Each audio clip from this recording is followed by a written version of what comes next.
Does the book Thrawn Alliance hold up to the original Thrawn book? No, but it's kind of complicated. Let's talk about it. Obviously, spoilers for this book. I'm going to try to keep it to a minimum, but there will be spoilers, and also spoilers for the original book, because I'm going to go over some things about that book that plays into this one. So we do see Thrawn's return, but not Governor Pryce or Eli Vanto.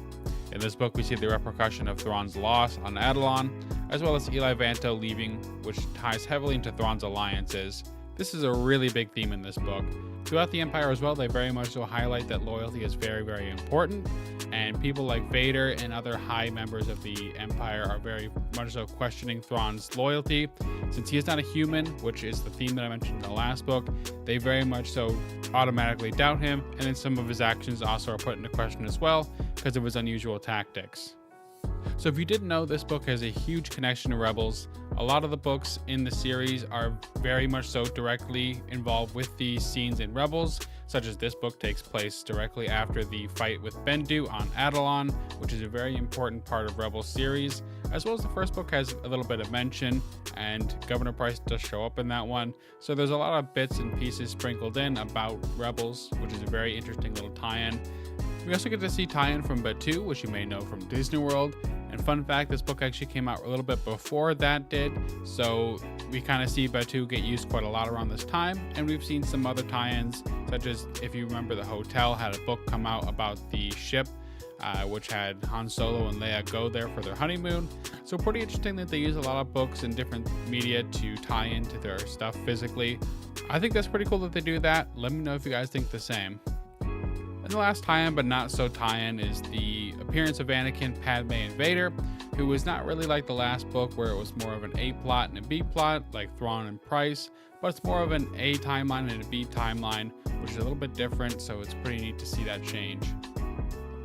So there's going to be a past timeline that they have with Anakin and Padme, where Thrawn meets up with them on Batuu or just outside Batuu. Thrawn just happens to be patrolling in that area due to some other outside mission that he has, while Anakin's there to search for Padme, who has gone missing, while searching or researching some separatist activities. So for the current timeline, we're seeing Thrawn and Vader also head to Batuu as well, where Emperor Palpatine sent them due to feeling a disturbance in the Force. And the cool thing about that is Emperor Palpatine feels this disturbance from a very far distance away, because Batuu is not close at all to Coruscant. So why don't I think this book is as good as the first one?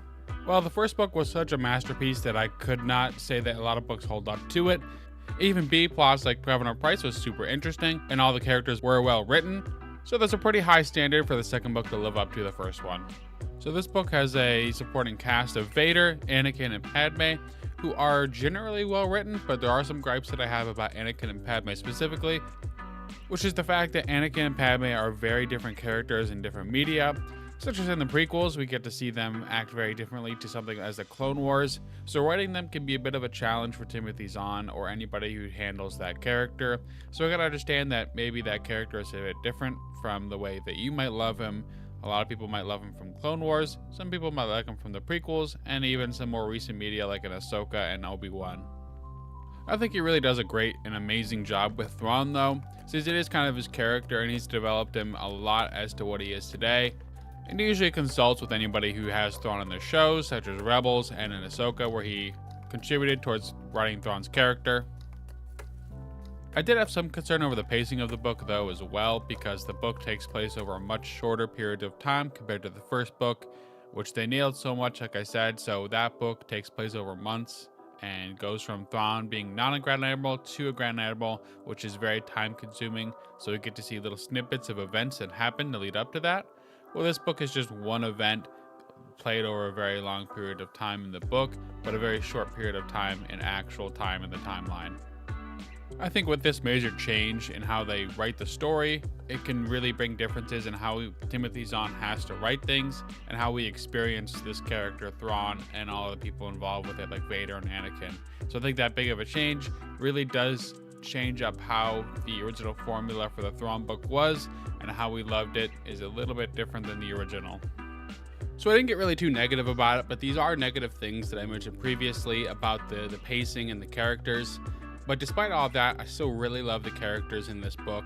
They push Thrawn to the limit as his character. They constantly develop him in a very positive way, and I love just that writing. And there are some really ultimate lines in this book. The interactions between Vader and Thrawn are one of the best things that I've seen in Star Wars books so far, because they are really, really lore deep. Now, to get a bit specific about my complaints about the past timeline, there is some concern when it comes to the storyline, because it is very repetitive with the Clone Wars arcs, and that we get to see a lot of stuff that is very similar, such as we get to see the war propaganda, how the war affects other planets, and we kind of get this samey feel as we did in many Clone Wars episodes about how the war affects the people, which is a cool concept at first, but I think it has been done better and been done quite a few different times before, so I'm not sure that this is really a great plot for this book. Now, it's kind of a counter to the other plot line, the present timeline with Vader and Thrawn. We do see a departure of Eli Vanto, like I mentioned, and Price, but we do see a replacement for the apprentice in Pharaoh. Now, she doesn't get a whole lot of limelight in this book specifically, but she does have some doubts over some certain things, like where Eli Vanto has gone off to, which is a huge concern for her and the crew, but mainly her. She's the only real main character from the crew that we get to meet, other than some really minor characters. This is, I think, the better of the two timelines, though, because Thrawn and Vader's interactions are so amazing, because the balance between each other, where Vader is more of a harsh person, especially towards the crew, and just in general, he reacts very poorly to Thrawn's kindness, where Thrawn is very kind to his crew, he's very understanding, and does a lot of teaching to them to become a better person and a better part of the Empire. One really big theme to this plotline, though, is going to be loyalty, where, mentioned in the first book, they constantly show Vader doubting Thrawn's loyalty to the Empire, which is a fair point, as Emperor Palpatine already kind of had that idea from the start, and this does very much so continue in the next book, as you can probably tell by the title, Thrawn Treason. It's a huge thing that we constantly see back and forth between Thrawn and Vader, where Vader gives him his trust, but it's very sparingly and a very tiny amount. One mistake, and Vader would have stopped that right there and then. But he did give Thrawn some trust due to his previous successes, and he did actually get rewarded for that. Another side to this Thrawn and Vader interaction is that they have the battle of wits. Now, Vader isn't exactly Night Swan like the last book, where he is on the same playing field, but he is very smart in a lot of different ways, especially with battle tactics, and he does kind of catch on to Thrawn's shenanigans, as Thrawn does try to do that, because he does try to kind of play both sides when the Chiss people are involved, or anything involved in that kind of outer space, which is kind of the main theme of this book. And speaking about the main story of this book, a plotline that I haven't really gone over, because this is kind of the main thing I don't want to spoil, is that they mess around a lot with these people that are from Thrawn's area, or are very close to his Chiss people, so it's a very huge concern for them. And that's kind of a part of Thrawn's plan, is to use the Empire to help his people out. That was from the beginning. So getting this opportunity to go all the way out in that space, he just kind of want to push himself out there as much as possible, which he does, but using this opportunity to make sure that his people have all the knowledge that they're looking for with the Empire's resources, which is a part of why Vader is so mad. Now, another big theme, which is a huge thing for Timothy Zahn, is to keep things running, is that throughout these three books, which is a trilogy, they keep it very on par with each other. They each have their own individual thing going on, but they keep a theme, and one with this is going to be the Gris people, which you see continued through the next book. As well as hinted from the very beginning, we get to see a lot more Chiss people and the lore from them. I'm not going to spoil the lore for it or a lot of that stuff. Again, I want to keep spoilers to a minimum. A lot of the stuff that I am giving away is not huge information, or there's small windows into what you might expect from this book, but I'm not going to spoil the main pieces that are really exciting. Now, to kind of recap and finish up the whole thing, again, I think this book is fantastic. The ties to Rebels, the ties to more newer media like Ahsoka are fantastic because it is very relevant media now. You have amazing interactions between Thrawn and Vader, which are some of the best that I've seen ever. We also get to see some Anakin and Padme, and there are some good parts of it. I will not complain about that too much, but there are some downfalls to that writing, and it feels a bit repetitive with some of the Clone Wars arcs. But I think it's some of the best media out there is the Thrawn trilogy. Now, this is some of the important Star Wars media out there that are not the immediate shows, because this media is so interactive with the current timeline. It is canon, it is related to Rebels, it is related to Ahsoka now, and just general the Mandoverse, because we're seeing Thrawn's name even name dropped in there. So this is some of the best Star Wars media ever. Now, as I record this, they actually dropped that they're going to make a Thrawn Alliance comic book, which is just like the first one, which you're going to have a recap of the whole book within a comic form. And that's really, really cool because you get to see things visually that obviously a book cannot provide to you. So you get to see characters that you may have never seen before, get some canon visuals for stuff. So you get to really bring more into canon. You get to enjoy the experience a second time, but a shortened version. And you get to enjoy everything all over again because we all know we can't get enough Thrawn.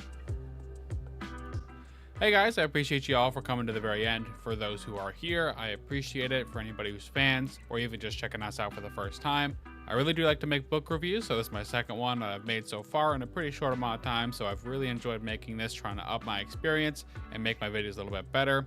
Drop a comment what you guys think I should do that's different. If there's any comments, suggestions, critique, anything like that, I appreciate that.